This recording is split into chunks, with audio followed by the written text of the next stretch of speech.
Motivation బెస్టా, hard work బెస్టా? Motivation వల్ల నాకు కొన్ని రోజుల వరకు ఊపు, జోష్, ఇంకా హైప్, ఈ చాలా ఎక్సెట్రా జోష్ లాంటివి వస్తున్నాయి. అవి కూడా కొన్ని రోజుల వరకే. మరి హార్డ్ వర్క్ వైపు చూస్తే హార్డ్ వర్క్ వల్ల నాకు మోటివేషన్ వల్ల వచ్చే జోష్ కానీ ఊపు కానీ రావట్లా. కానీ చాలా ఇంపార్టెంట్ అయిన గ్రోత్, మన గోల్ పట్ల గ్రోత్ అనేది వస్తుంది. సో హార్డ్ వర్క్ అనేది బెస్ట్. కానీ ఈ హార్డ్ వర్క్ని ఎలా డెవలప్ చేసుకోవాలి?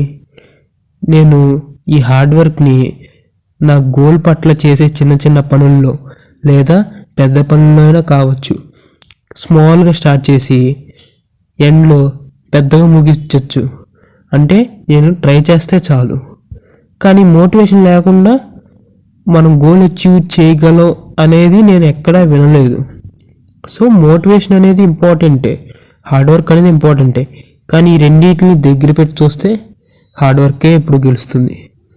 నెక్స్ట్ షాట్ చూడడానికి టైం ఉందిగా, ఆలోచించండి.